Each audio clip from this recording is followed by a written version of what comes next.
are joined in this webinar with esteemed, eminent experts and speakers from India and Austria. Among the speakers today, we have His Excellency Mr. Jaideep Mazumdar, Indian Embassy, Vienna, Austria; Mr. Amit Prothi, Architect and Director General, CDRI, India; Professor D. Parthasarathy, PhD, Sociology, University of Hyderabad; and Mr. Santosh Kumar Ketham, Architect and Educator, India and Austria; and last, Professor Martin Colletti, PhD, Austria. The aim and objective of this talk is to address flooding of cities due to climate change, ways to empower people, and suggestive actions to combat crisis to flooding in cities. It's not only for sharing knowledge and expertise, but it can be a great way to build international relations between the two countries to support each other. This talk is an attempt to bring different concerned groups into a conversation about climate change and flooding, some of which are not often included in urban decision-making processes. Owing to the greater responsibilities and participation involving all stakeholders is significant in order to rethink policies for climate responsive architecture and urbanism. This online talk and discussion is hosted by Indian Embassy of Vienna and University of Innsbruck, Institute of Experimental Architecture, Hochbau, and in collaboration with Thinking Hand NGO, India. Without further ado, I now request our first speaker, Ambassador Shri Jaideep Mazumdar, to kindly take the floor. Sir, please. Thank you, Rishi, and a very good morning in Austria and a good afternoon in India. I'm delighted that we have been able to get together this distinguished panel of speakers for the webinar today on a subject that unfortunately will increasingly have to be the focus of attention of policymakers and practitioners in the field of climate change and infrastructure development for years to come. Climate change and consequent extreme weather events that result in flooding and destroy expensive infrastructure is a phenomenon that is increasingly affecting developed and developing countries alike. In the recent past, we have seen such phenomenon in Austria as well as in India. The scale and magnitude of the challenge and its potential for loss of life may be far greater in the developing world, but solutions to adapt and mitigate the challenge can be developed through such interactions as we are having today. I have been asked to speak on a more general subject, combating climate change, India's response. The fact that developing countries such as India, whose role in climate change is minuscule, both historically in aggregate terms, as well as in per capita terms today, this is of little solace to these countries, for they do bear the brunt of its impact. And to a large extent, they have to bear it alone. Neither money nor ready access to technology is forthcoming. Whatever commitments have so far been extracted after painstaking negotiations from the global north are not forthcoming. But we cannot wait, and we have not waited. India today is one of the most ambitious climate agendas of any major country. The world is in a climate emergency, a code red for humanity, according to the UN Secretary General. Borrowing from the ancient Upanishads, the motto for the G20 under India's leadership is Vasudhaiva Kutumbakam. The world is one. One world, one family, one future. Climate change will impact the whole world. What action we take or do not take will also impact the whole world. In India, this is driving action both at government and NGO levels. As a country, India has been identifying measures that promote development objectives while also yielding co-benefits for addressing climate change since 2008, when the National Action Plan on Climate Change, or NAPCC, was formally launched. NAPCC has 8 core national missions that focus on promoting understanding of climate change, adaptation and mitigation, energy efficiency, and natural resource conservation. These missions are the National Solar Mission, National Mission for Enhanced Energy Efficiency, National Mission on Sustainable Habitat, National Water Mission, National Mission for Sustaining the Himalayan Ecosystem, National Mission for a Green India, National Mission for Sustainable Agriculture, National Mission on Strategic Knowledge for Climate Change. I think somebody's microphone is on. If you could please mute yourself. Thank you. All these 8 missions are of relevance to our subject of today's webinar. These missions tackle, excuse me, these missions tackle core issues leading to climate change and addressing its impact. India's new climate targets announced at the 26th Conference of Parties by the Honorable Prime Minister, a 5-fold strategy called Panchamrita include: number 1, increasing non-fossil energy capacity to 500 gigawatts excuse me, by 2030. Number 2, meeting 50% of energy requirements from renewable energy by 2030, reducing the total projected carbon emissions by 1 billion tons from now onwards till 2030, reducing the carbon intensity of the economy by 45% by 2030 over 2005 levels, and by the year 2070, India will achieve the target of net zero. With this announcement, we have accepted the need for a massive transformation of our energy systems, which will be designed for the future and compliant with the new climate change goals. Another dimension to fighting climate change is the adaptation to the current situation parallelly while fighting it in other ways. To control climate change and the rise in temperature, the government has taken many initiatives and steps for environment conservation. The National Clean Air Program was launched in 2019 to reduce the quantity of particulate matters in the atmosphere. The Green Skill Development Program was also launched to develop green skills among people and also to provide employment to the youth in the environment and forest sector. In terms of the initiatives taken by the Indian government at the global level, here are a few examples. The International Solar Alliance, a solar power development platform in collaboration with France, was initially launched in 2015. An alliance of sunshine countries in the beginning, but with the objective of efficient utilization of solar energy, it is now a universal organization bringing together technology, finance, skills, demand, and supply. Number 2, the One Sun, One World, One Grid project. In collaboration with the United Kingdom, OSOWOG is based on the vision of building and scaling inter-regional energy grids to share solar energy across the globe. Number 3, the Coalition for Disaster Resilient Infrastructure, of whose Director General, Mr. Prothi, we are fortunate to have with us today. CDRI is a partnership of national governments, UN agencies and programs, multilateral development banks and financing institutions, the private sector knowledge institutions that aims to promote the resilience of new and existing infrastructure systems to climate and disaster risks in support of sustainable development. Today, 31 member states from South Sudan to the United States of America, the European Union, the ADB and the World Bank Group are all participating in this enterprise. Number 4, life. The Prime Minister of India has launched a global movement, Lifestyle for the Environment, with a view to ensuring development that is sustainable for our environment. India has thus demonstrated its intention to convert the climate challenges, which are mostly a product of its natural circumstances, to opportunities.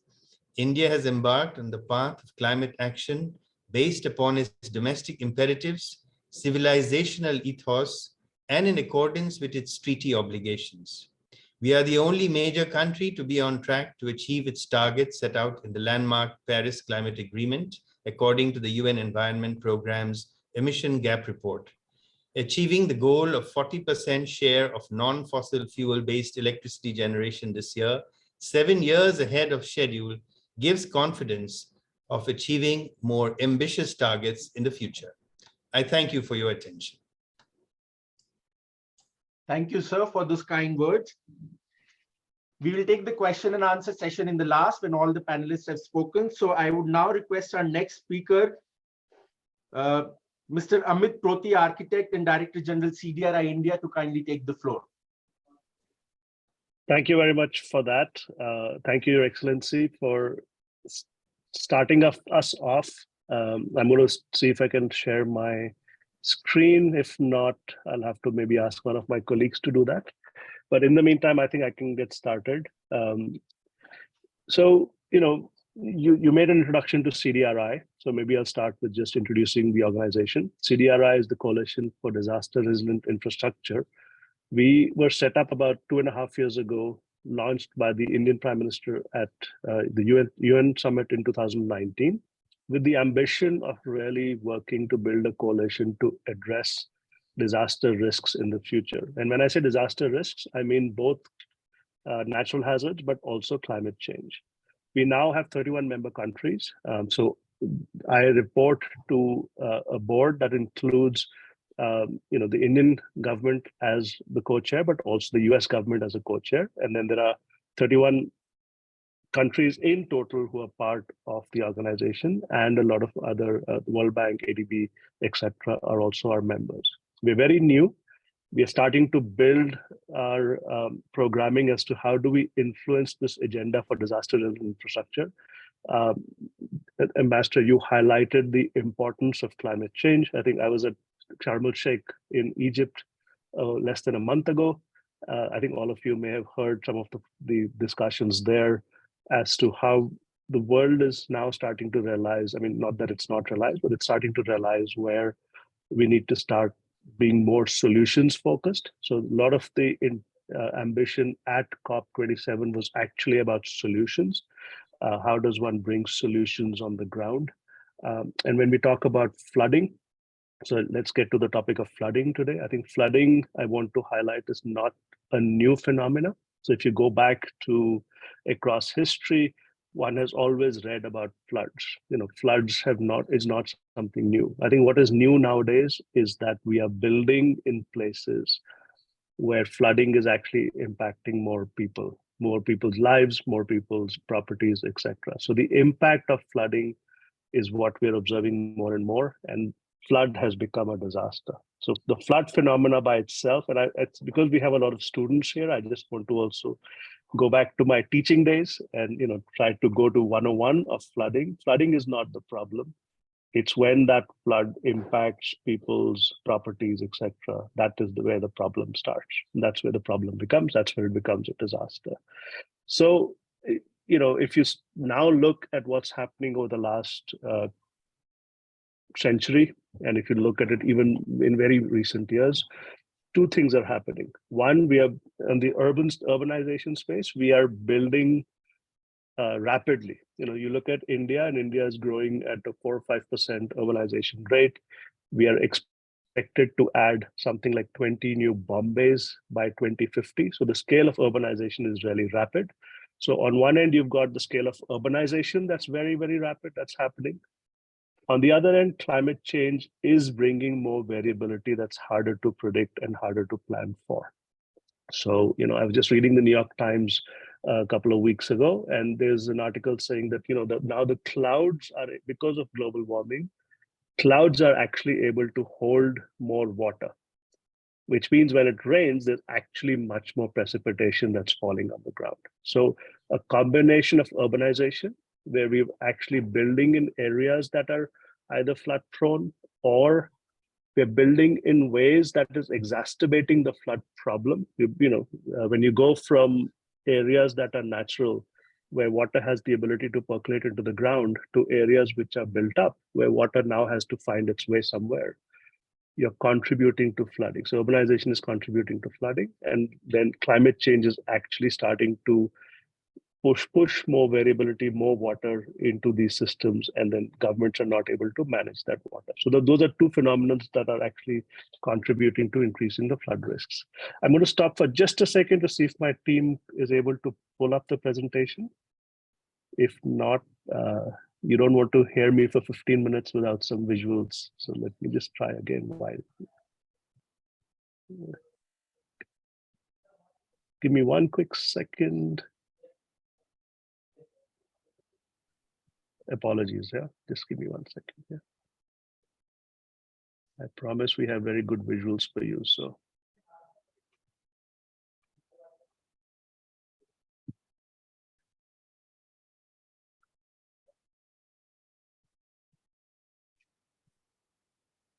All right. Are you able to see that?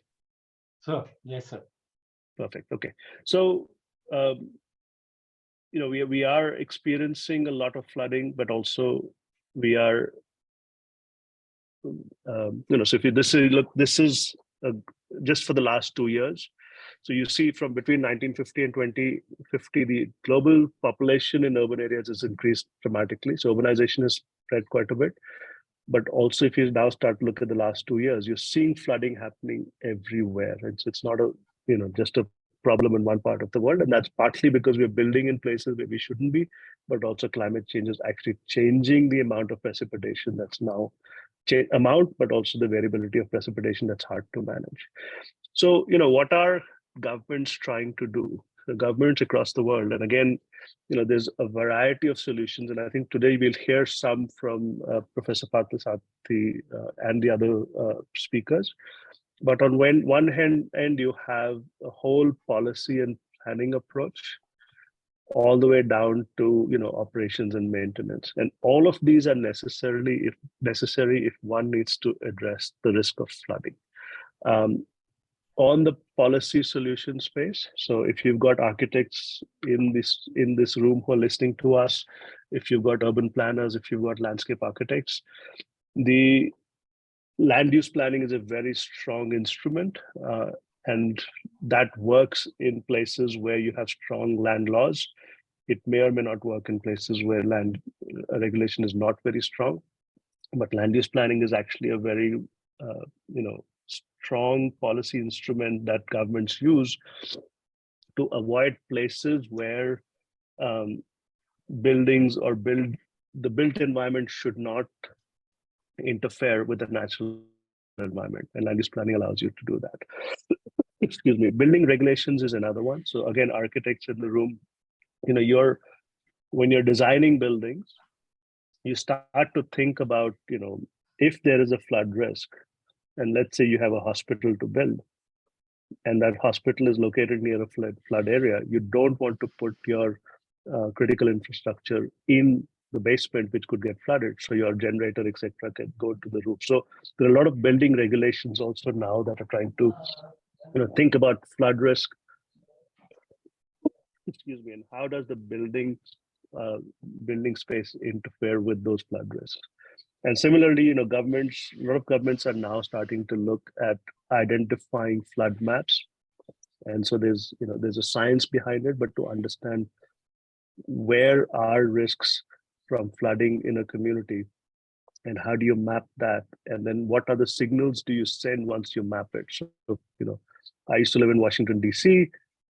I had to take insurance. In the insurance, it was actually clear whether or not I'm allowed, I'm in a flood zone or not. If I'm in a flood zone, my insurance is higher. So governments are using a lot of policy solutions to try to signal to the market and people where is flood risk and how do you actually engage with it or interact with it in your communities. So that's the policy level solution. Sorry. Similarly, on the policy side, this is an example from Melbourne in Australia, where you have these 4 kinds of buckets of solution.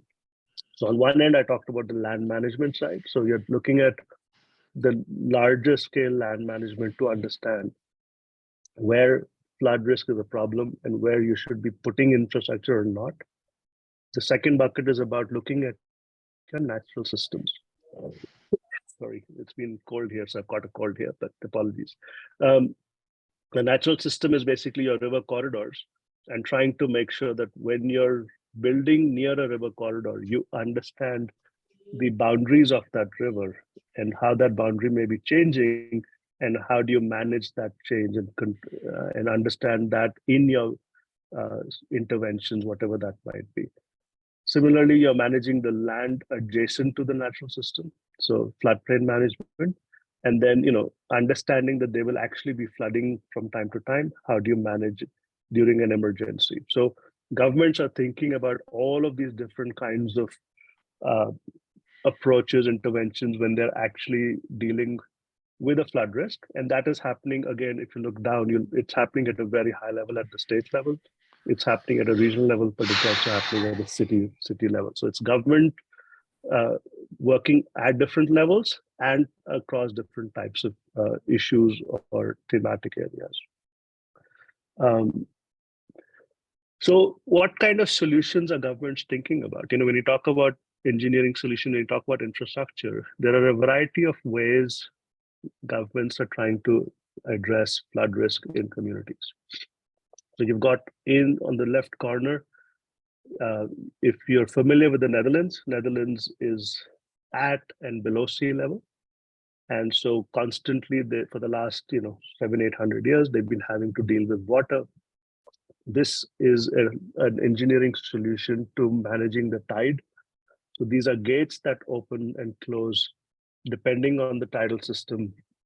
And that's one way the government has identified how to manage the flood risk. So if you close the gates, you're essentially keeping seawater out, you're managing the river, and you open it and you allow water from behind to flow through into the ocean, and you close it and you hold back water. So again, this is a large scale, heavy investment in infrastructure to manage flooding.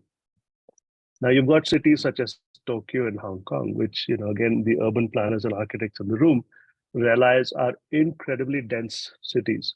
So in that case, there's no space to actually manage water that falls on the city. And what is the city doing there is essentially saying, okay, we will build at again, very huge investment cost, these underwater storage systems. So these are literally tunnels that are being built that when there's rainfall, these essentially tunnels are holding the water, and these are below ground, and these are, they cost billions of dollars to build, but that's what cities are trying to do to address risks where they don't have land to manage the flow of water. Now, these kinds of interventions, what I'm showing you from Tokyo and Hong Kong, are essentially large-scale solutions, but there are also smaller-scale solutions. And I think a lot of you may already be familiar with what's called the rainwater harvesting system, which is completely community-based, localized intervention, trying to capture water, hold water, retain water, so that it doesn't contribute to adding flooding downstream. So again, cities on an engineering side are saying large-scale infrastructure and maybe community-based infrastructure that are engineered solution to either capture water or to hold rivers, as they flow through the system to manage water in that manner. Another interesting phenomena that's capturing a lot of interest lately, but it's not a new one, is that we're calling these nature-based solutions. Now, nature-based solutions are where we're using natural systems to manage floods. For example, if you know wetlands are natural systems that actually also work as flood control measures. They store water, they retain water. And so now cities are also saying, or governments are also saying, how do we promote solutions that are more friendly, eco-friendly, ecosystem-friendly, provide additional benefits? And these work across a different range. So on the extreme left, you've got completely localized nature-based solutions, and all the way to the other end, which is like large-scale catchment level solutions. When I talk about local solutions, and I think, again, this is examples one finds more and more in not in emerging market cities, but in, so if you go around Vienna, I suspect you'll see examples of bioretention swales and retention ponds, where you may have land in an urban area where you're actually able to capture water for a little bit before it goes into another system. And what that does is that reduces the flood risk at a downscale place, but also it allows water to percolate into your groundwater. So you've got a lot of nature-based solutions that are localized. These are around houses, these are around streets, these are around office buildings, etc. And this is happening a lot more in the developed countries because it's easier to manage land in these places, and it's easier to, if you come to emerging countries, you see that every piece of land is taken over by people and other uses. So it's hard to find space to actually allow these kinds of solutions, but still there are people, I'm sure we may hear it from our Indian colleagues on some of these solutions on the ground in places. I'm curious to see nature-based solutions in the Indian context and at the community level, but they are being experimented with. At a catchment level, you've got an example here from South Africa at the bottom left, where they've actually looked at the entire neighborhood, understood how much water is falling in this area, and then trying to find creating ponds, etc., to manage that amount of water. So again, you're managing water in certain areas, and this is looking at it at a neighborhood scale. Excuse me. And then at a slightly larger scale, you've got examples where existing wetlands are being preserved or renovated. There's a very good example from East Calcutta in India. There's another example from Chennai, where an existing wetland that was essentially not functioning very well has been restored, and that's providing a flood management function. Now, again, these are examples that one is starting to see a lot more of. And the last one I'll really talk about is cities are also now creating multipurpose spaces. So this is an example from Bangkok. You have similar examples in the Netherlands, where public open space, a park, has been designed to function to accommodate water when there's heavy rainfall, and it still functions as a park. So, the government is saying we're building something, let's build something that provides multiple benefits. So our investment is not going only towards flood infrastructure, but we're doing flood infrastructure plus a place people can come and enjoy when it's not raining or flooding. So these are all the different kinds of solutions one starting to see in cities. Rotterdam, I'm going to skip this one because really I'll come down to the last point, which is, so what is the role for international cooperation? So, I'm sitting here as the Director General for CDRI. What is the role and the ambition that we can serve in trying to address climate change risks that one is starting to see across the world? So I have highlighted that as 4 key areas of cooperation. And these are all things that we are trying. CDRI is actually trying to do all of this because we're saying, on one end, we're trying to mobilize professionals to provide these solutions. So from the coalition, we've got 31 member countries and others. We're trying to say, okay, if we have flood issues in different contexts, and one has to recognize that flooding is very, very context specific. If we have flooding in different contexts, how do we bring the professional expertise to come and provide advice? Because solutions do exist around the world. They may not be in the place where the problem exists. So how do we connect at a professional level the problem and a solution? So making that connection, and that's at a professional level. Similarly, at the second point, what we're trying to do is we're trying to build now academic partnerships.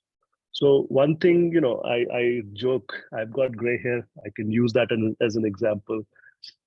My generation has created a lot of these problems, and my generation is not able to solve a lot of these problems. So we need to train the next generation to actually look at the problem of flooding in a much more integrated manner.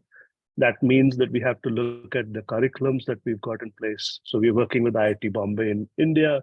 We're working with UCL in UK, trying to build curriculums where you're actually bringing in engineers with social scientists and saying, let's look at this problem slightly differently. So that's the second thing we are doing under the cooperation. The third one, which really resonates a lot, is peer-to-peer learning opportunities. I think it is important. It's easy to read something, but till you actually visit a place and understand the context and understand problems on the ground, it's very hard to provide solutions. So we're actually spending some time trying to build these peer-to-peer learning opportunities where we're saying, members from our country, we're basically inviting professionals and students from our member countries to come and come together in one place and look at a certain kind of problem together, and then learn from how that place has probably solved that problem. And the last one is, on a regular basis, we organize advocacy forums. So we have every year in Delhi a large conference for integrated called the International ICDRI, International Congress for Disaster Resilient Infrastructure, where we bring a variety of stakeholders to talk about best practices and challenges. So just, in terms of international cooperation, these are the four bucket areas for CDRI that we're spending a lot of our effort. I could go on, but I think I had a 15-minute time slot, and I think I've reached it. So I thank you for listening to me, and thank you for the Embassy of Vienna for inviting me to this. Thank you so much. Thank you, sir, for that very insightful and educative presentation. I know you have other engagements today, but we hope that you can stay as long as that is possible today. I now request our third speaker of the day, Professor Parthasarathy from University of Hyderabad, to kindly take the floor.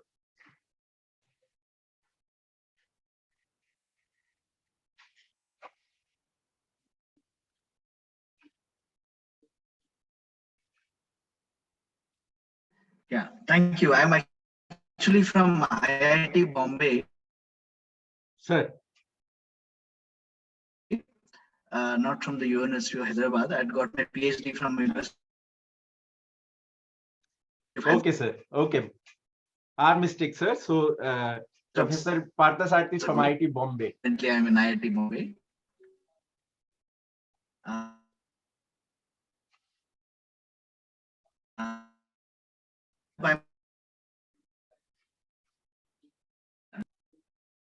Yeah. So you're not audible. Thank you.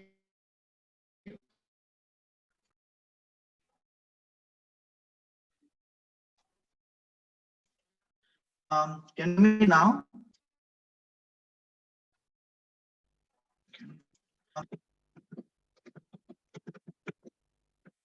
We can see the screen shared, sir. Okay, but you can't hear me, is it? Now we can hear you much better, sir.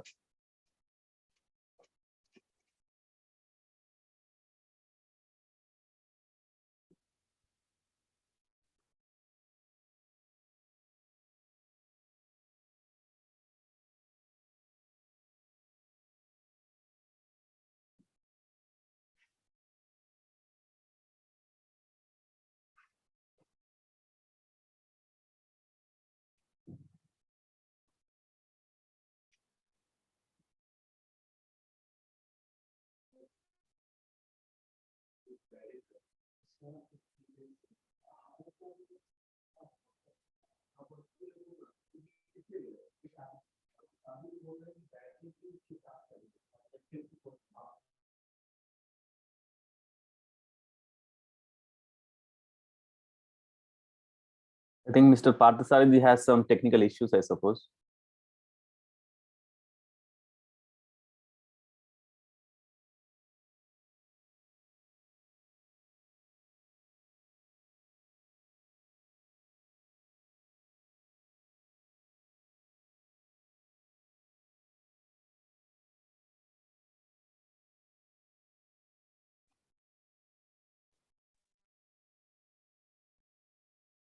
Professor Parthasarathy, are you there? Yes, I'm here. Can you hear me? It's not completely audible. Your voice is breaking, but it was a little better some time before.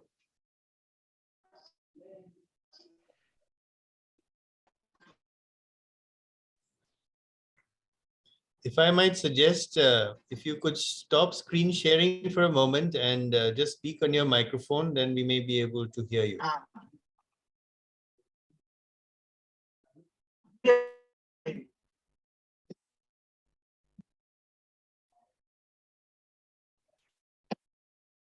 Yeah, so I and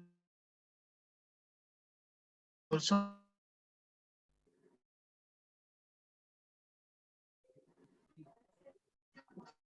We still can't hear you properly.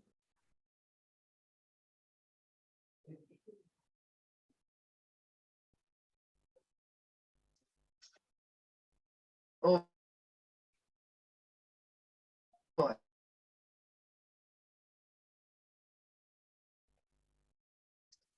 oh, I'm sorry.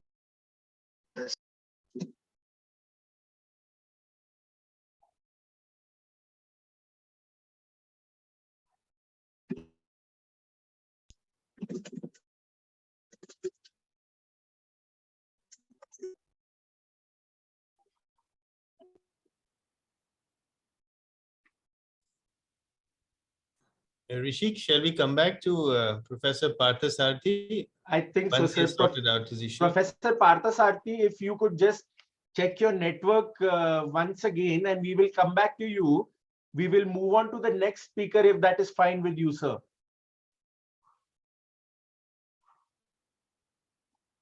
I think we have lost the connection with Professor Parthasarathy. So we will move on to our next speaker, Mr. Santosh Kumar Ketham, architect and educator, India and Austria. Mr. Ketham, please. Yeah, hello everyone. My name is Santosh. Thank you for inviting me and making this wonderful webinar. So before I would like to share my screen and begin with the presentation.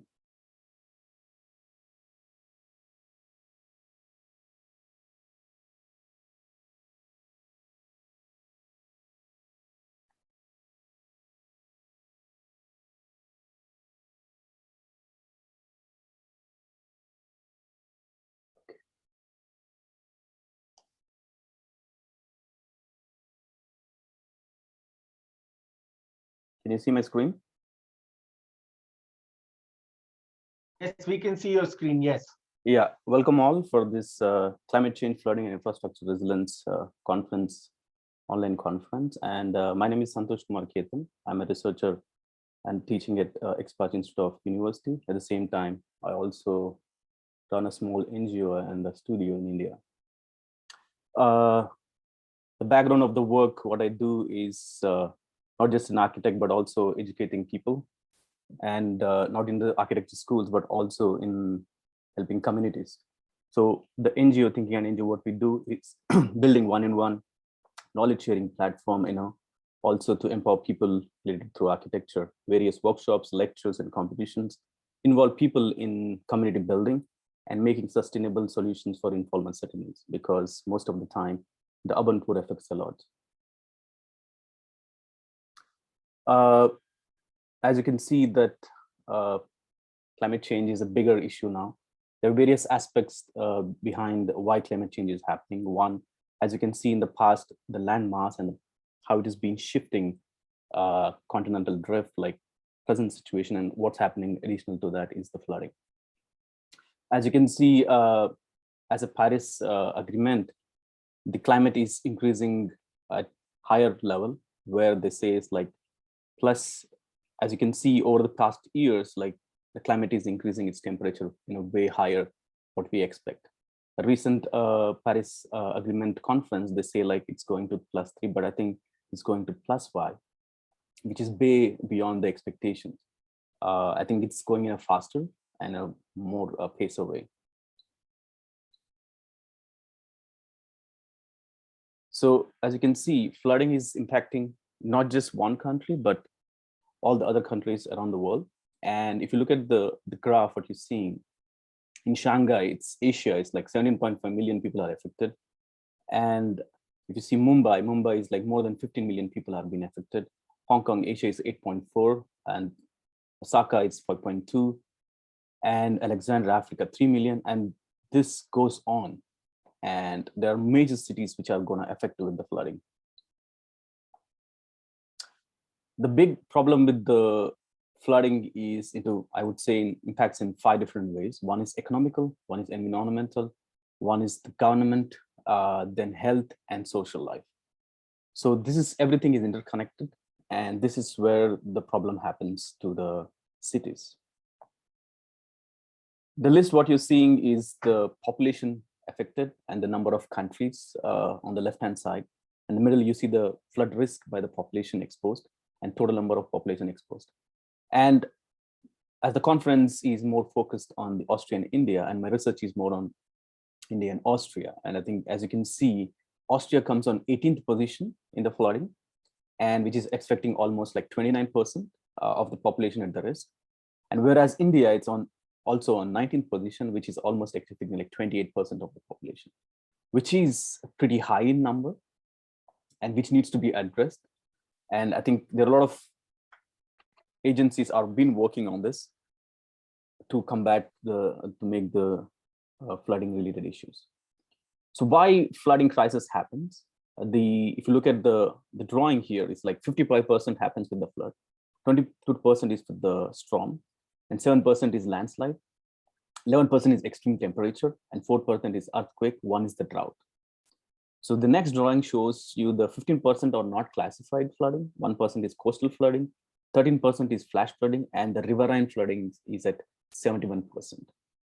And this is the biggest problem with, whereas Austria has major, lakes and rivers, whereas India also has a coastal area. At the same time, we have rivers. If you look at this drawing from flood risk management in Austria, the red spots, what you're seeing is the risk points where it heavily floods in Austria. And the below drawing clearly shows like what happens in the future, like how much it affects with the flooding. So it's not just affects the land and environment, but the infrastructure you build. And it costs so much. One, it costs 3 times to the government. And one is what we already built on a ground, which is completely washed away. The second is when you're cleaning it, everything, it costs you so much. And rebuilding costs you so much, which means you are costing 3 times more. And Austria is spending every year $400 million euros in making resilient infrastructure and to combat with this. This is how the situation of Austrian, few shots showing from the flooding, which is kind of really devastating to see this situation with landslides, completely taking away the topsoil and taking away the infrastructure. So coming back to the Mumbai, it's again in India. It's one of the interests for me too, because Mumbai generates $2.2 trillion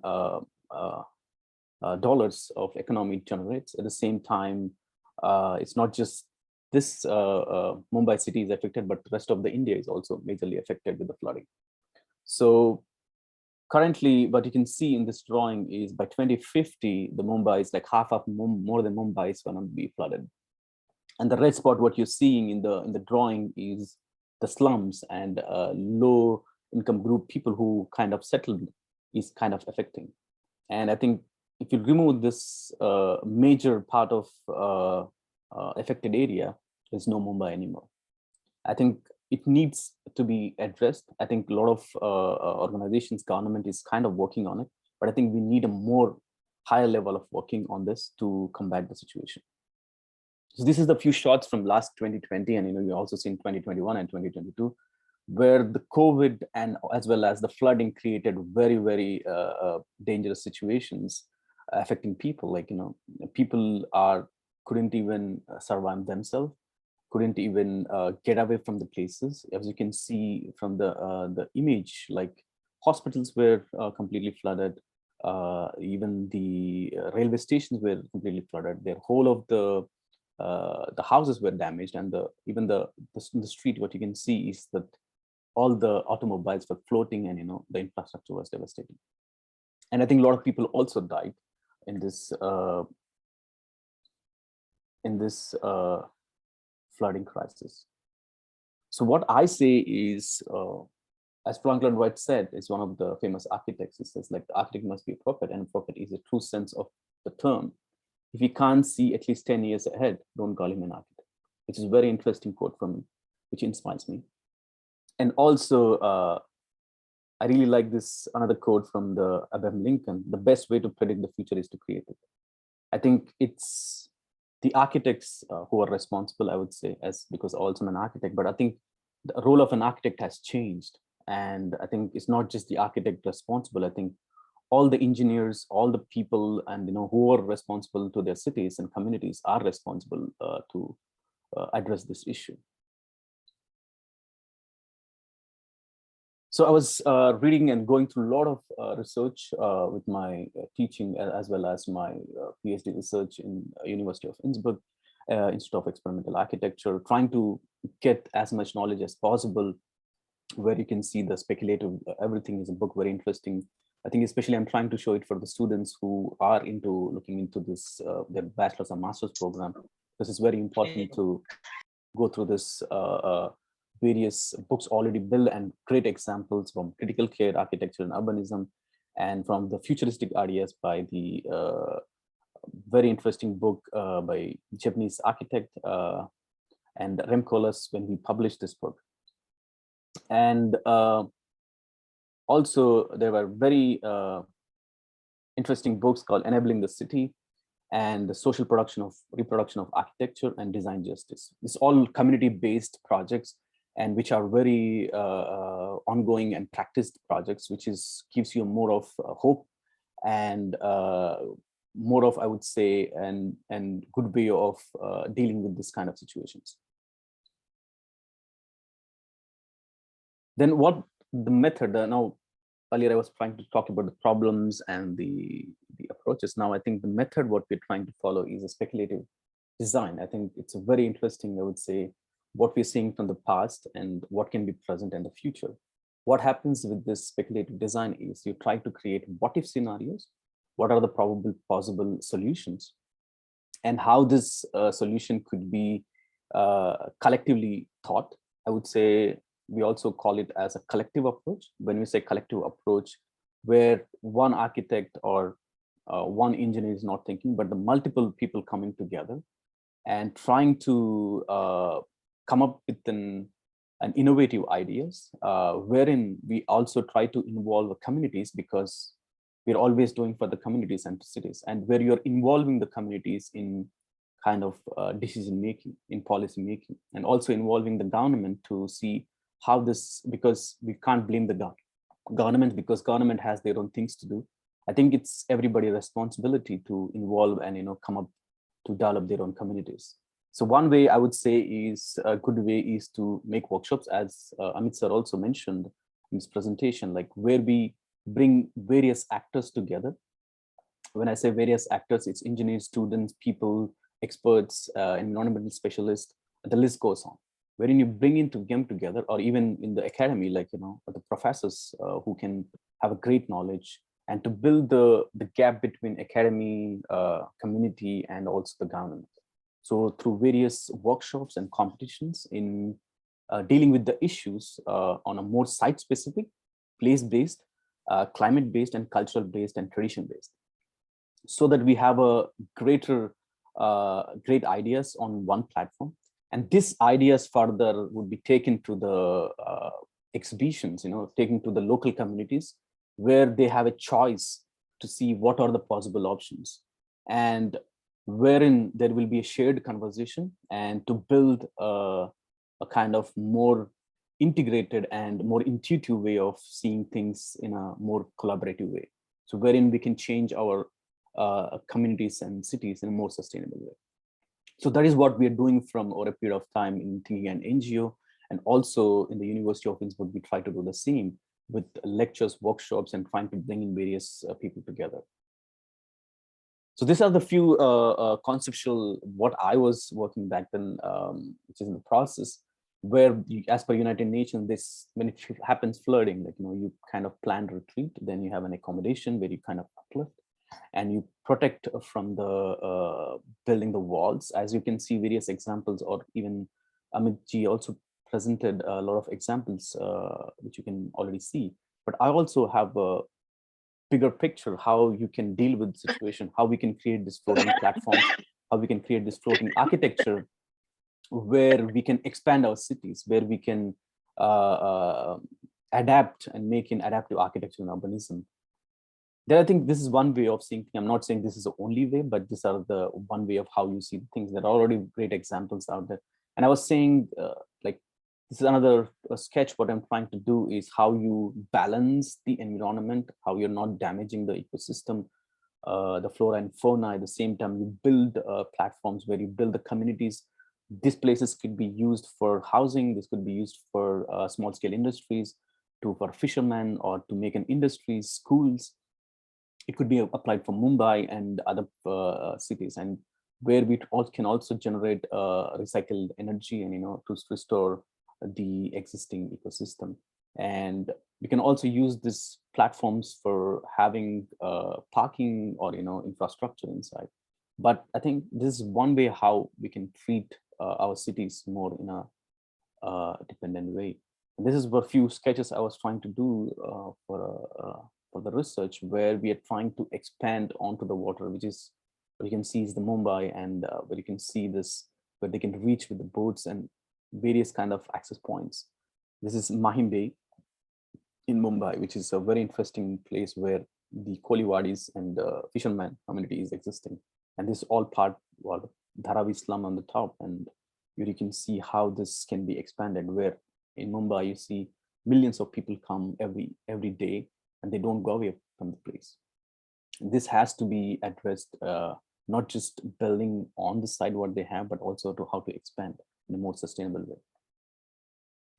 So apart from that, I'm teaching at the University of Innsbruck while doing my research, and it's called, we started a program, course, Climate Responsive Actions for Flooding Cities, again supported by Marjan Colletti from head of the institute, and JMB Solutions for supporting this course, where we're trying to address issues and trying to make a more collective approach, not just making just idea from one individual, but collectively talking together and coming up with ideas which would impact. So our students were really rigorously working for a period of time now, few months now, and I think we're trying to study the various aspects around the world, trying to get the knowledge, what are the solutions existing, what are the problems, and we are coming collectively. I think these are a few conceptual sketches what our students were trying to do for the master program, and how you retain this water and how you conserve this water and reuse this water for when it happens flooding. And it's very interesting, trying to figure out how these spots can be developed. What are the interventions? What are the potential areas where we need to develop, where we need to focus? And also one of the interesting ideas is how to make this tilt housing where it's based on the topography, and you're trying to elevate the structures in the flood prone areas, and also trying to create, it's a very interesting concept of how these boats happen, because when you're in this flooding situation, you don't have a rescue team very quickly, and I think you save yourself. I think it's a very basic thing one has to do. So this, within your home, you're building your own boat when it comes to emergency. Your bed becomes a boat. I think very interesting concept generated by our students. And also trying to see how you bring back, another students' work is like how to bring back this wetland areas, how this this flood-prone areas can be, revitalized, come back to the original positions. And I think very unique way of looking at the ideas. And I think another concept of how you build on flooding, I think again the Chilean architect inspiration and how it can be adapted from Mumbai. I think these are all ideas. Why I'm trying to share is because everyone has a different thought process. Everyone has different approach. These ideas could be come together, and these ideas can be put together to see what are the possible solutions on site-based, context-based. So these are again few more examples I'm trying to show from the architects who building. It's a friendship center in the Bangladesh, and it's also a flood-prone area where this friendship community is really built and it's working, and where it has a very good example how you protect yourself from the flooding. And this is sustainable, low-cost construction, trying to build with the climate as well as the culture and tradition. And there's another example like how a floating structure is built by Austrian architect Marshall Brecher, which is again a very good example of hope, how we can come back with this flooding situation, how we can build on the water. Another African project, which is architect Kunal Adini, decided to buoyancy school, which is still in the use. I think the school is used for the kids, and it's again I think on the water, and they build with very low cost and still works. And again, Sindh flood rehabilitation region, Pakistan. Similarly, I think this is very interesting with, again, more climate responsive architecture, I would call, how to build in this situation. You don't even have an economy, but still you kind of have a housing project, still community-based developed and very involving various actors to build this communities.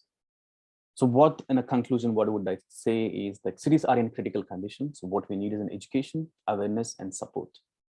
And it's high time to act, react, and reflect collectively to rethink on flooding cities. I think one way is to speculative design method, that is collective approach to reform cities.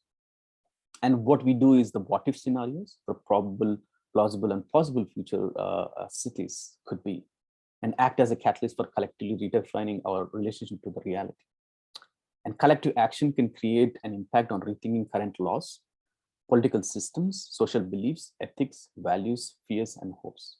And I think this has a lot of potential, and I think we have to come together. I think this conference is kind of bringing people together, where organizations, NGOs, institutes, people and students coming together to combat this situation. And I thank for Kanvirji and Jaideep for organizing this wonderful event. And I also thank Marjan, Colletti, and other speakers, which are great presentation. Thank you very much.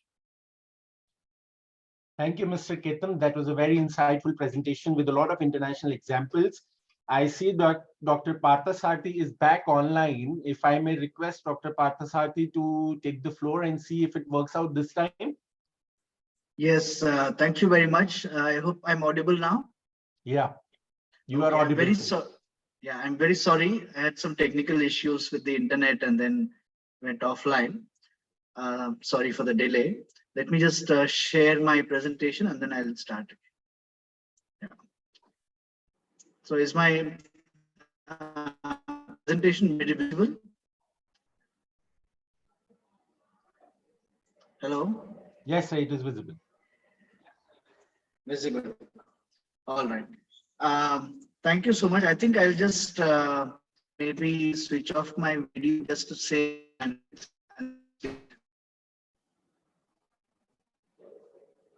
Yeah. All right. May I start? Hello. So you may start, sir.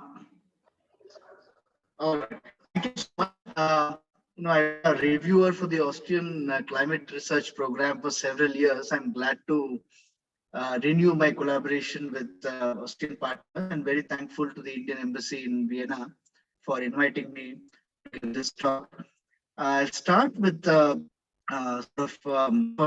allegorical poem by a medieval South Indian poet who, from the Bhakti tradition, who talks about the hubris that human beings tend to have, even when it comes to their relationship with the divine.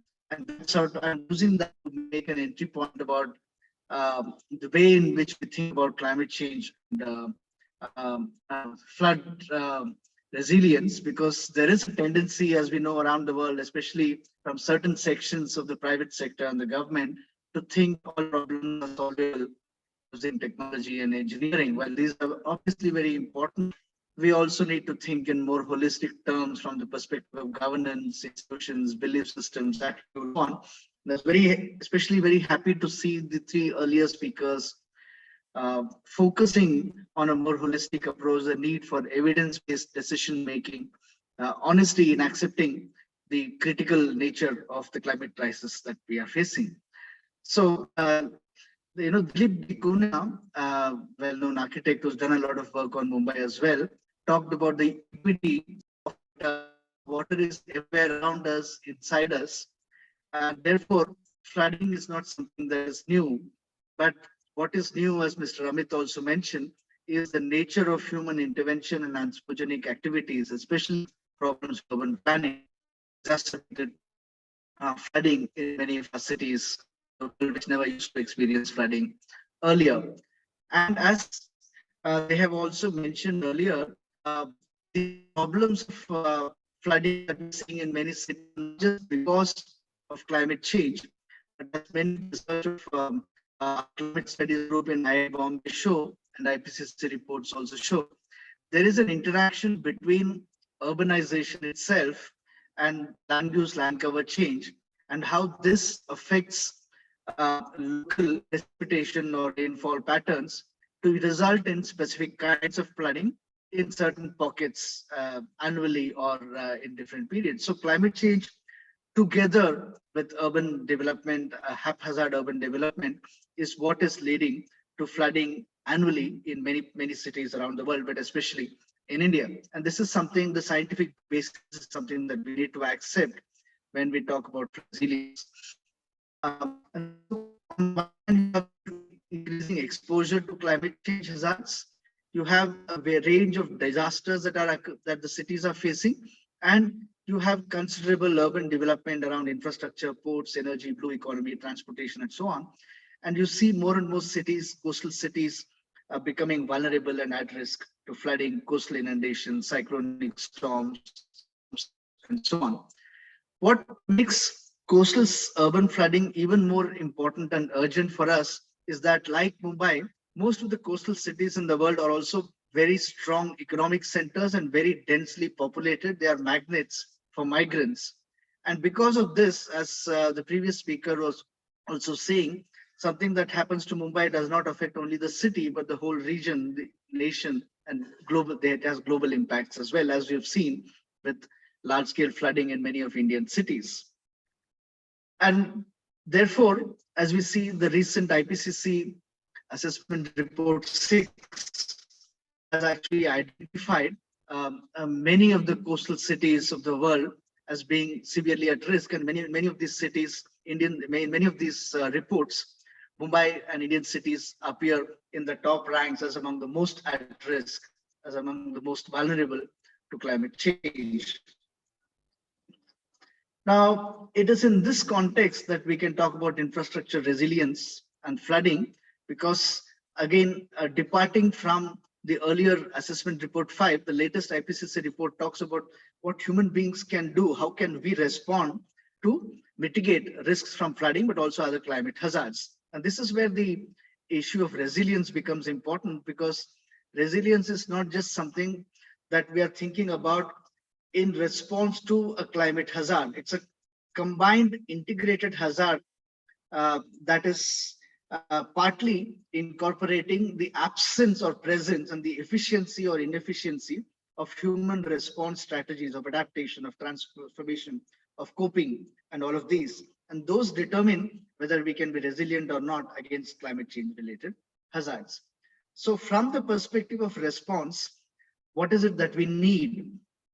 So we see, and people have also spoken about this, the coastal urban regions and coastal infrastructure are particularly at risk from climate change related hazards. And these risks are exacerbated because of increasing location of infrastructure projects, of blue economy projects, offshore oil, a lot of renewable energy, solar, wind farms, offshore as well. And along with this, a consistent and sustained degradation of coastal ecosystems, including wetlands and mangroves, which have historically provided barriers for coastal inundation, flooding, sea level rise, tsunamis, and so on. So I will show, following up on the previous speaker as well, some of the work that we have done on Mumbai, which is identified as among the top cities vulnerable to climate change by the IPCC and other reports as well. So there was a major flood in 2005, but there have been isolated flooding in different pockets of the Mumbai metropolitan region, which happens almost every year, and especially affecting the informal settlements, as Ketham's mentioned earlier as well.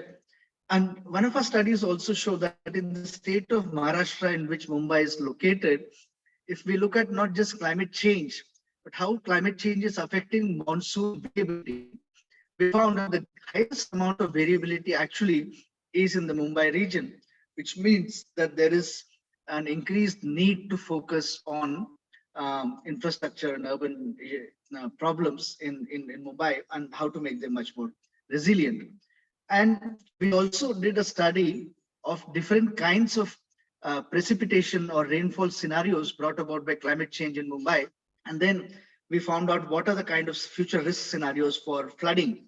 And we found that there are some 33 hotspots which are increasingly likely to get flooded in the city in the coming decades.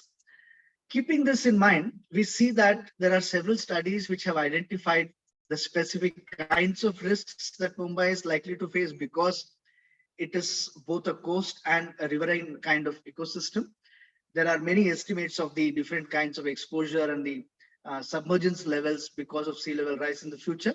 And as Ketham showed, who are likely to be affected, especially people living in slums, informal settlements, coastal features, and so on. And there are also significant estimates of financial or economic losses due to climate change and flooding. But what is, and many of the media in India has also picked up on these reports to talk about how we really need to rethink urban development and infrastructure projects, keeping in mind the potential risks that they face from climate change and the significant economic damages that they can do. There's a very interesting chapter in Amitav Ghosh's book drawing on the Columbia scientist Adam Sobel's prediction about the possibility of a super cyclone hitting Mumbai, and Mumbai having a nuclear power plants, chemical factories, high density of population, is likely to face a situation similar to Fukushima if such an event were to occur. And it's therefore very important and urgent that we pay attention to urban and infrastructure resilience from flooding and climate change in the Mumbai region. And it's important to remember here that, and this is something that we've done extensive research on, when we talk about the impact of climate change due to flooding on a region like Mumbai, while it does affect the entire city, and while there are significant economic losses, there are particular sections of the population who are likely to be affected more, who are much more vulnerable than others. This social aspect, the inequality aspect of vulnerability, is something that we need to pay special attention to. And there are exciting signs that the government, international agencies are veering in this direction of addressing the needs of these populations, even though we have a long way to go. So keeping all this in mind, what we need is to mainstream climate risks for urban infrastructure planning and development. But unfortunately, what we see is that in many of the infrastructure projects that are ongoing in the Mumbai metropolitan region, there is little to no attention paid to making these infrastructure projects resilient to future climate risks. And we see this across a range of infrastructure projects in the Mumbai region. And while many of these infrastructure projects are no doubt important for economic development and growth, the failure to incorporate infrastructure resilience means that they are likely to be at greater risks of accidents, of damage, of economic losses, or of further endangering mangroves and wetlands, which have historically protected the city from flood risks. We saw this in a very tragic way last year when Cyclone Tote caused a large number of deaths apart from damage to infrastructure of the offshore ONGC oil just off the Mumbai region. And so what is happening is that while on the one hand, we do need infrastructure to become more resilient, we see the opposite tendency where a lot of these projects are actually creating more risks, making the city less resilient because of the failure to incorporate resilience into infrastructure and urban planning. So whether it's a new project in the Mumbai metropolitan region, which has actually destroyed a lot of the mangroves and coastal wetlands, or the way in which we narrowly depend on certain kinds of technical solutions like river walls, sea walls, the way in which we try to widen the river using rock blasting, these are actually causing more damage to the green infrastructure, rivers, wetlands, which historically protect the city from flooding.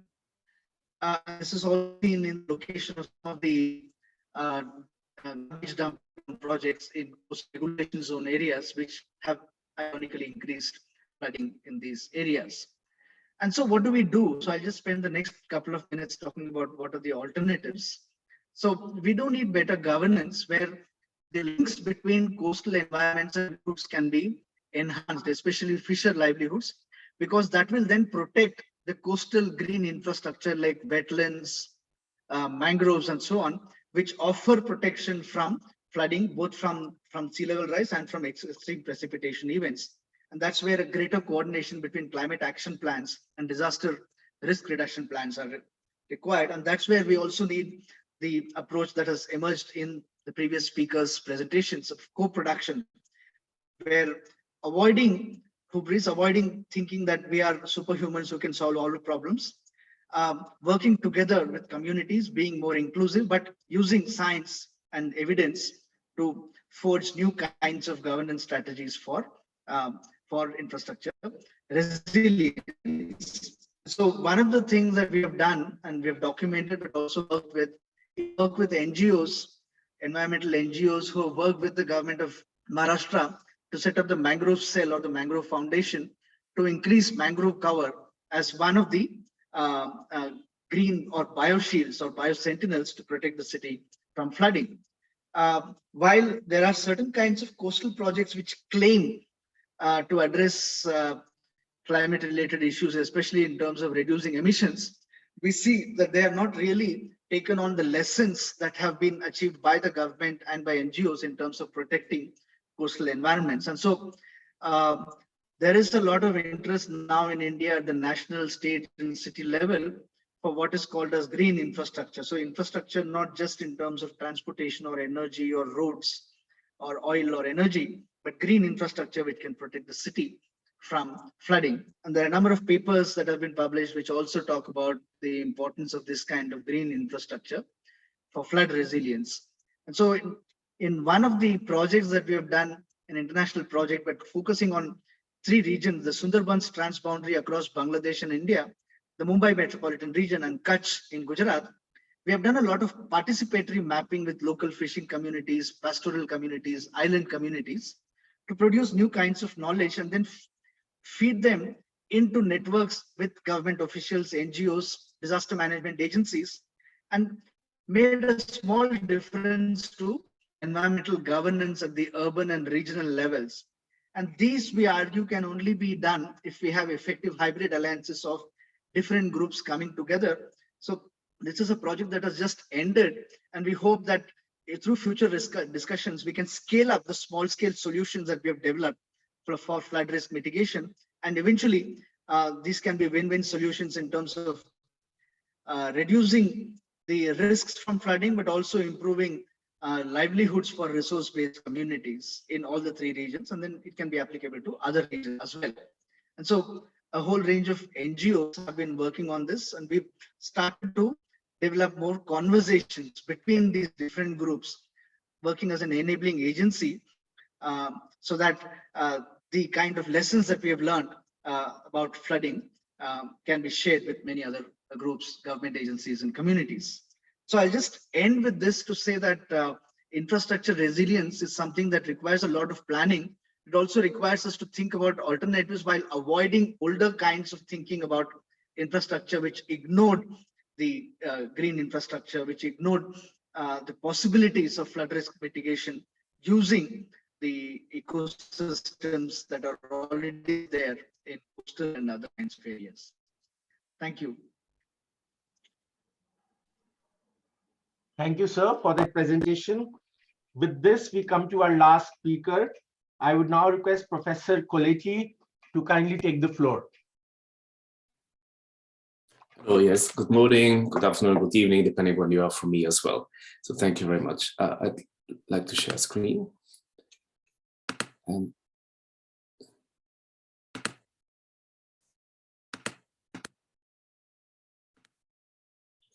I think you should be seeing it. Is that correct? Okay, I think you can. So also huge thanks for me as well to be able to participate in this amazing panel, and thank you very much to my esteemed colleague and to His Excellence for the introductory words. Let me start by 3 pictures which I took quite recently and that actually show this technical glitch that we're having on the planet, on the environment and climate as well. Where places like London here on the left, actually an image I took early this morning is in a lockdown because of too much snow. So weather conditions that are not a default condition. In the middle picture from a few years ago in the Tyrolean or South Tyrolean mountains in the winter, we actually could see that there was no snow at all. And again, not the ideal condition. And on the right, with some London students from the Bartlett on a field trip in Venice, where we actually went and experienced the 3rd highest aqua alta wave in Venice, that was stopped to totally flood the city, though thanks to the infrastructural project of MOST that seemed to be working.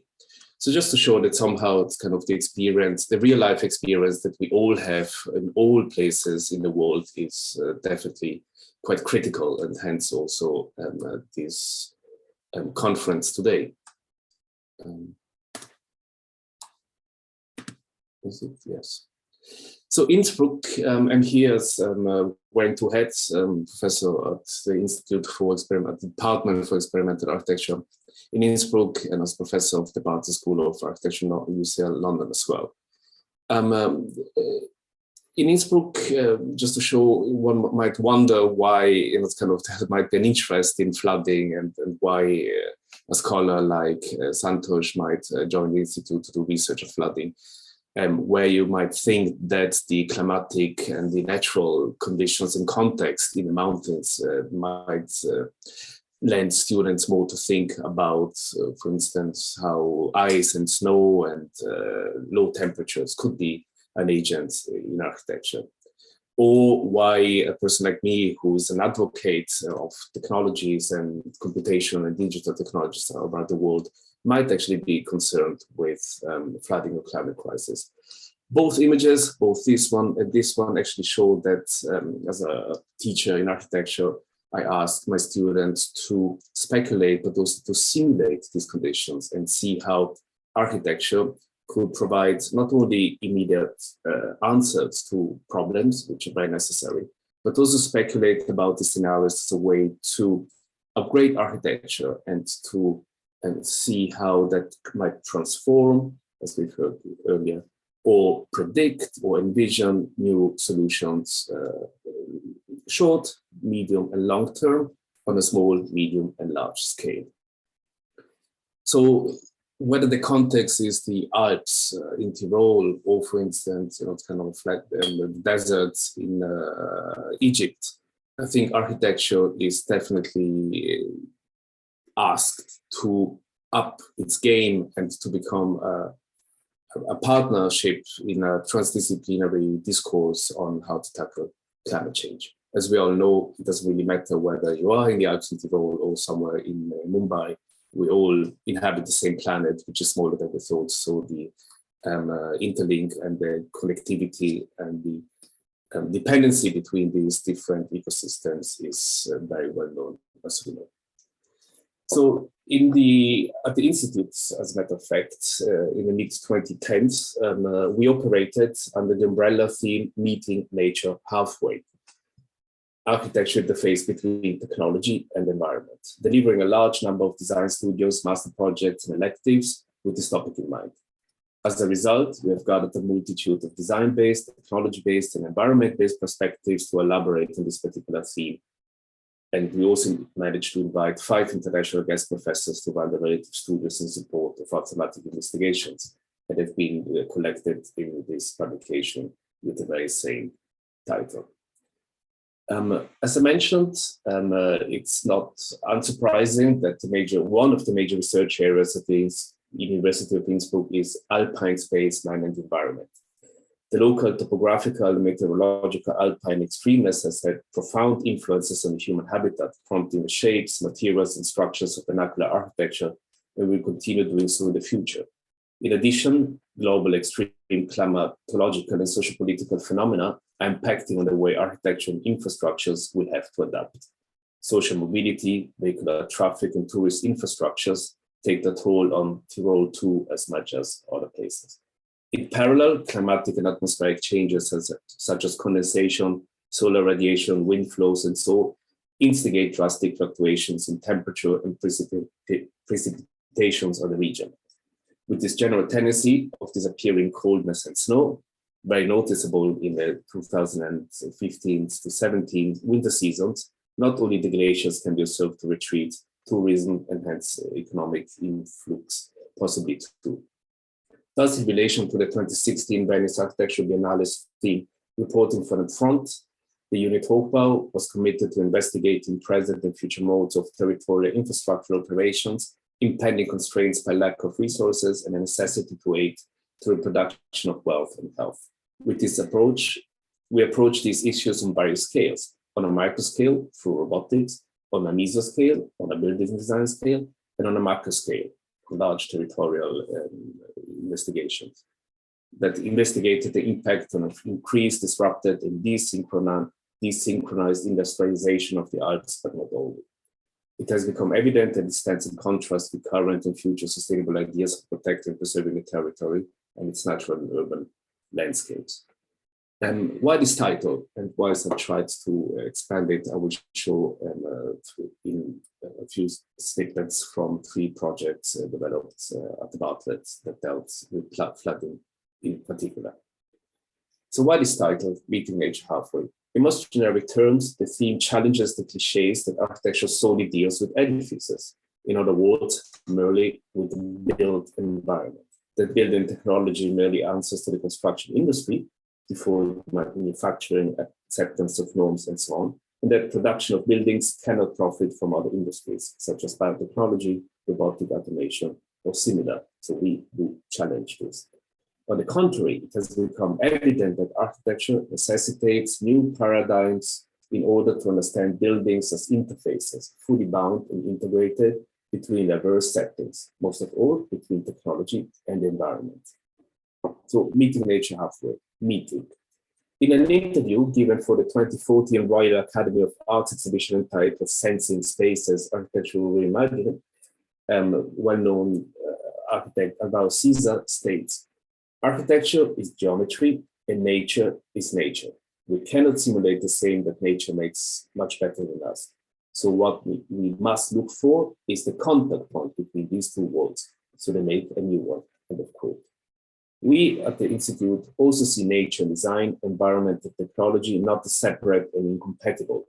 It is a blatantly surpassed, potentially dangerous approach, made obsolete by digital and computational design and fabrication intelligence, as suggested by some of the projects in the publications that you can see here, but also unfortunately confirmed by the climate crisis.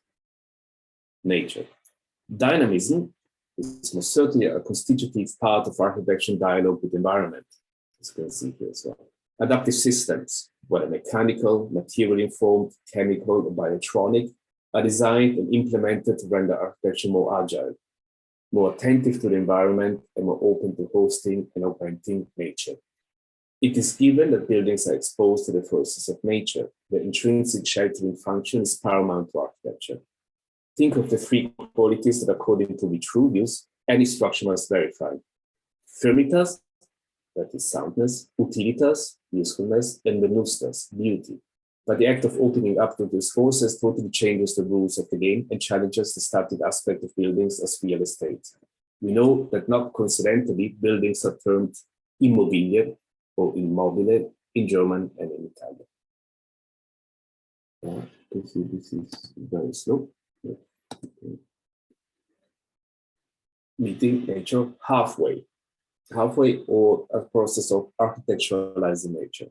For the 2013 9th Archilab edition, Marie-Ange Boyer and Frederic Ligaroux wrote, quote, a profound transformation of the very concept of nature has therefore been set in motion, which is indissociable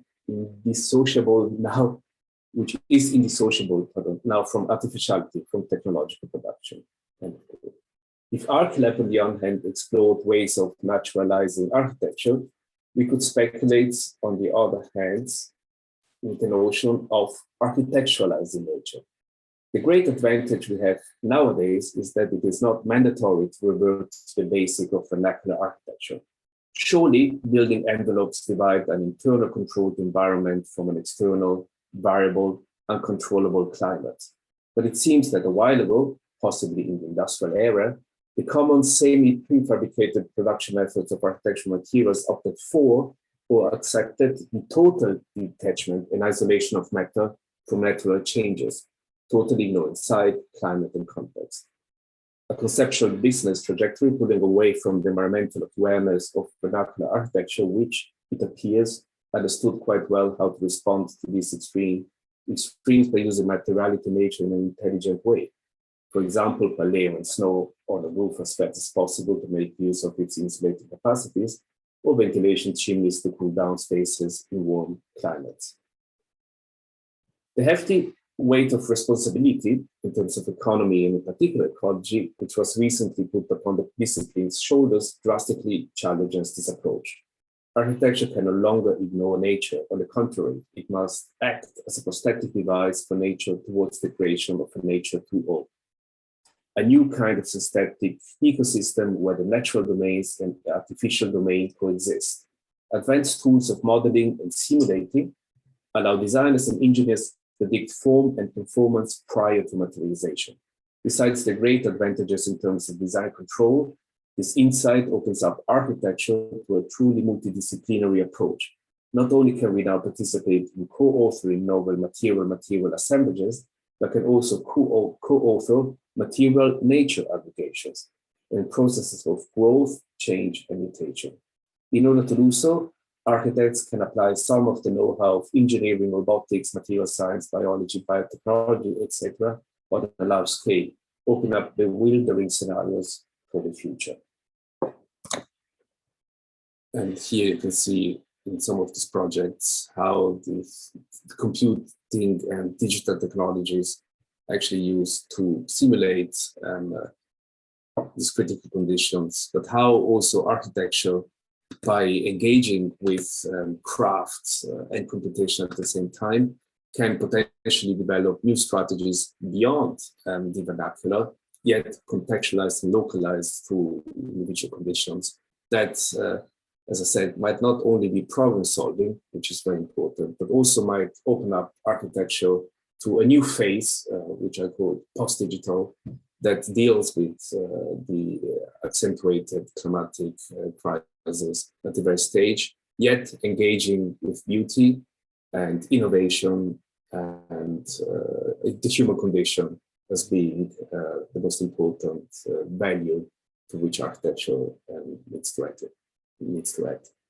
And with this, I'd like to thank you for the attention and might wait for questions if they happen to be asked later. Thank you very much. Thank you, Professor Colletti, for the presentation. We saw a lot of animations in your presentation, which was very, very nice. I now open the floor for questions. If anybody has any questions, can drop in a message in the chat box and we will call out your name.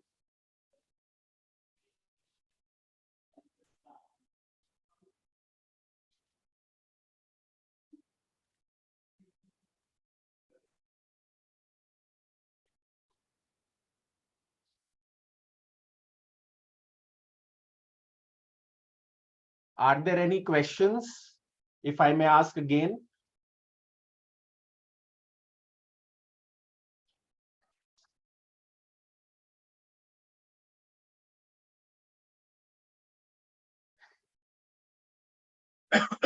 I think that our panelists have answered all our questions already, and there are no more questions.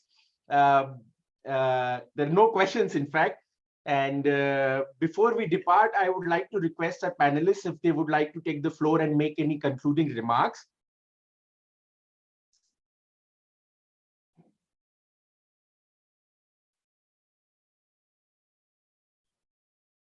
I would like to ask the panelists and speakers, and I would like to ask Amit ji, I think you've been working, I have questions to everybody, so to make a more discussion.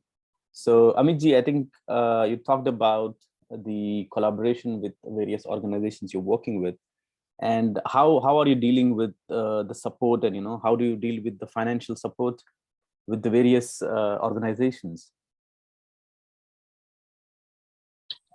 Thanks for that question, and I do apologize for the background noise. So, CDRI has been set up by the government of India and has international government support.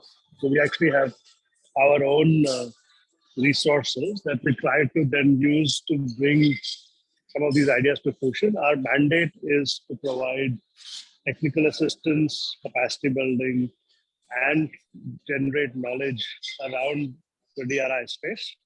So we use our own resources. We crowdsource from different governments and different development organizations, and also then co-finance with governments themselves, like local governments themselves. So that's really where our finances are coming from. Okay.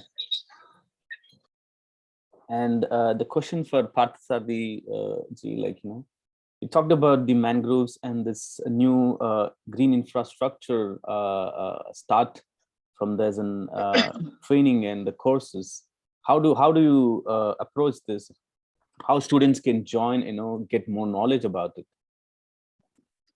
Yeah, thank you very much. Actually, we're doing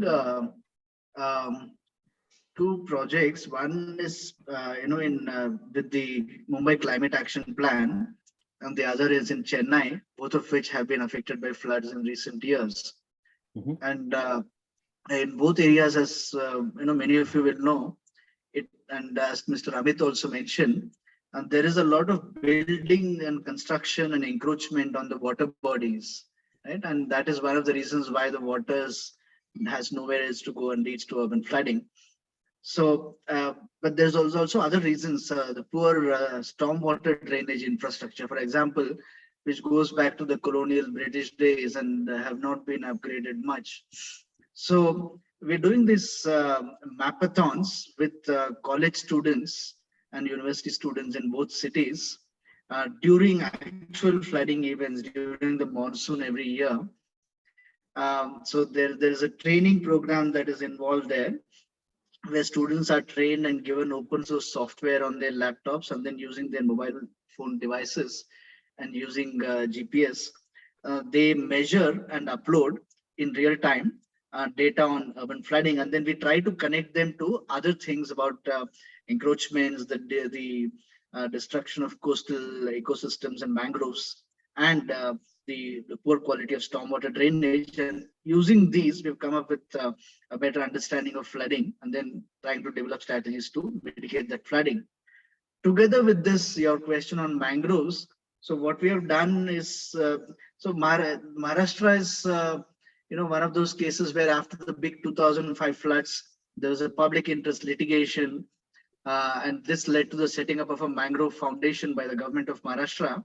And that has been very closely monitoring the conservation of mangroves. And as we all know, wherever any infrastructure projects or urban development project has to come up, they have to now take the permission of the courts and the government to cut some of the mangroves if needed, and also to have compensatory mangrove plantation in other places. This is not the optimum solution, but it's something that was not there earlier.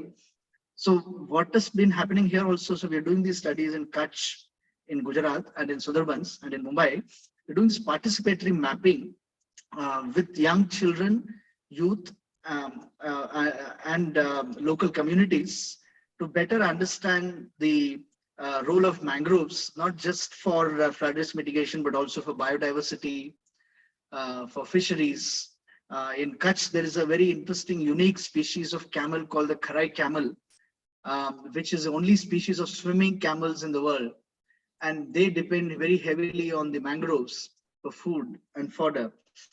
So using this local knowledge, local mapping of the mangroves and this relationship to creeks and other kinds of ecosystems, and by building evidence on the importance of the mangroves for the livelihoods of these communities, we are then trying to we are organizing what are called as roundtables with government officials in these areas and building greater awareness about the importance of conserving mangroves.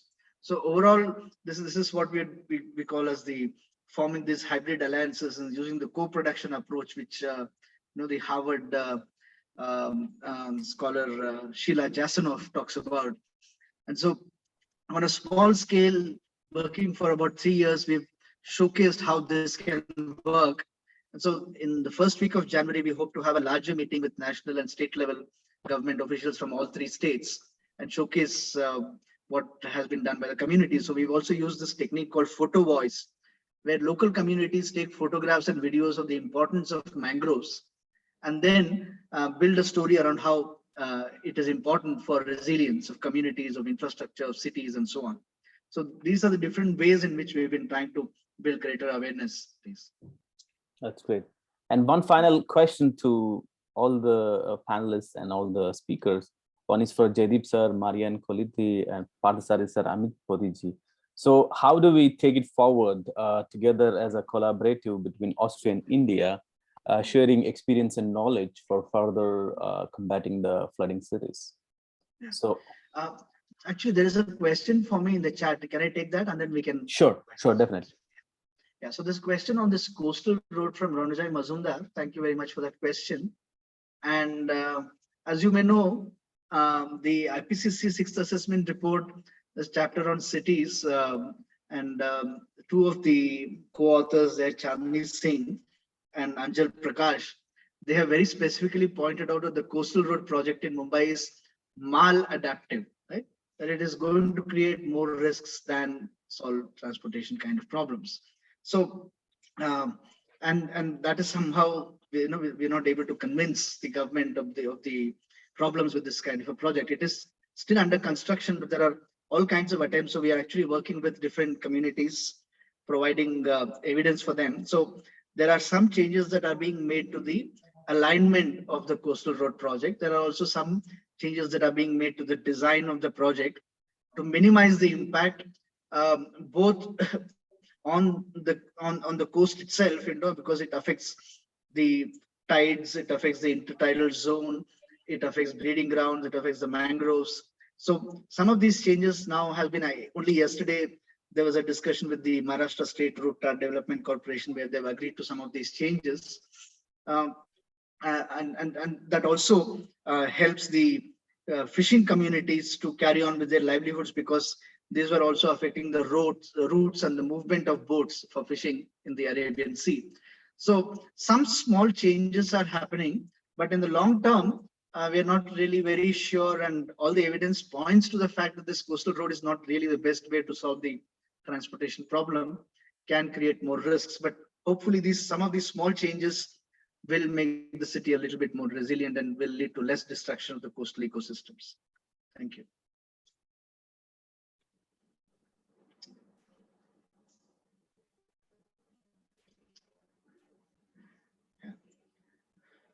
Mr. Amit, if you can speak, respond to that question about collaboration, or Professor Marjan, then I can get back, because I'm also excited to collaborate with you all, having just heard you. Sure. So I think, first of all, the Austria-India partnership, from my side, Austria is not yet a member of ICDRI, of CDRI. So we would love to continue the conversations with the government of Australia to get them as a member to CDRI, which will then allow us to further this collaboration. EU is a member, so European Union actually is a member and does provide financial support, and we could look through that if there's opportunities for Austria-India collaborations as part of a larger collaboration. But if there's a bilateral cooperation we need to look at, I think for that, and maybe the ambassadors listening, we would love to see if Austria could become a member. Beyond that, I think now that I do have your contacts, Professor Parthasarathy and others, we will make sure that you receive invitations from us when we're organizing, for example, we're doing a study in Cuttack on urban resilience. We're similarly in the process of building an urban resilience program.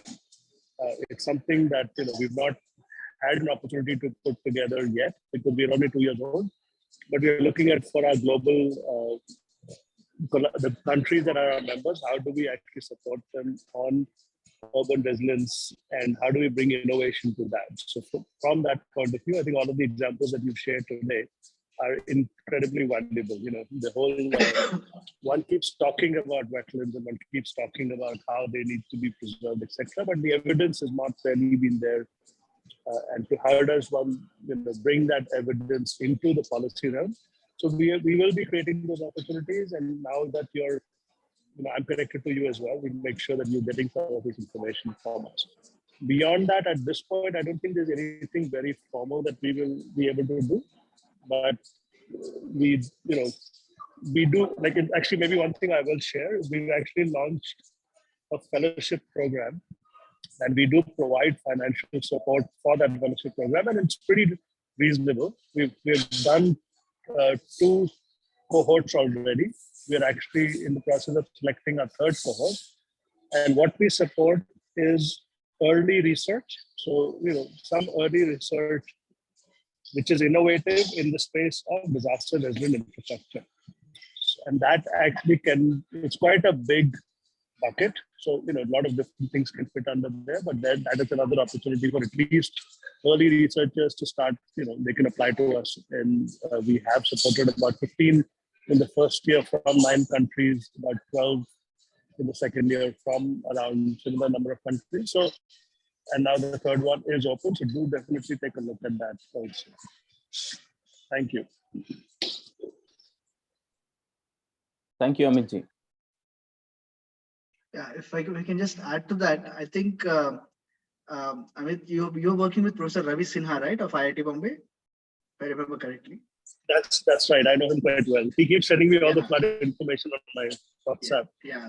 Okay. Yeah. So I work with him as well, closely, and we are also a member of GADRI, as you know, GADRI, Global Association, and we also work very closely with Mr.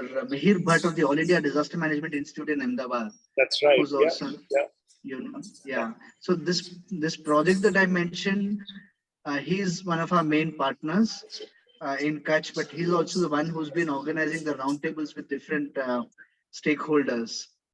So I think there are a lot of connections already, and with Ketham's, I can see that we are already working on Mumbai, 2 of us, and we're also working with a lot of NGOs and local small urban firms and architect different parts where flooding is very prevalent. Also,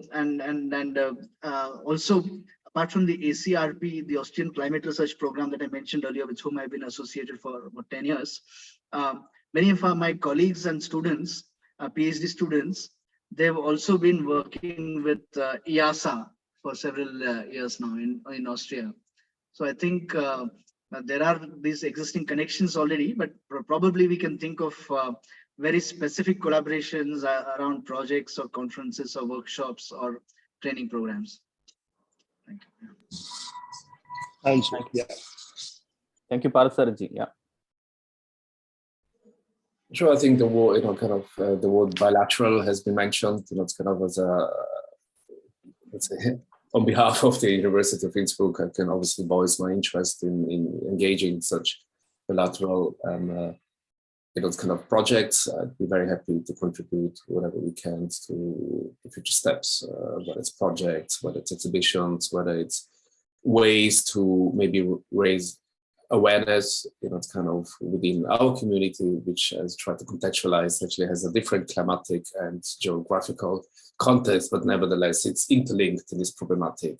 It's kind of somehow, if the snow leaves the mountain, it ends up in the sea. it's all connected. And I think students, kind of within my context, that are interested in the digital and technologies, I think we could kind of be very happy to provide our expertise to contribute to the expertise, obviously, which is more local and more insightful from our Indian partners. So I'd be very, my doors are open.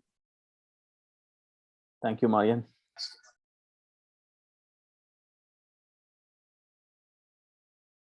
So if we have no more questions, I would like to conclude today's webinar. Are there any more questions? Does anybody want to take the floor or say something? I would like to just thank everybody for making this wonderful conference. First and foremost, Indian Ambassador, Jaideep sir, and also Gyanveer ji, who kind of brought all this discussion when we had. And I also thank Marjan Colletti and head of the Institute and University of Innsbruck for making this happen. And thank you very much, Prashant, Parthasarathy and Amit ji, for your wonderful contribution for the whole discussion about flooding, climate change, and resilient infrastructure. And yeah, thank you very much. Thank you. Thank you so much for having me. Thank you. Thank you. Thank you so On much. behalf of the Indian Embassy and all the panelists, I thank you. Have a good day. Bye-bye. Thank you. Bye-bye.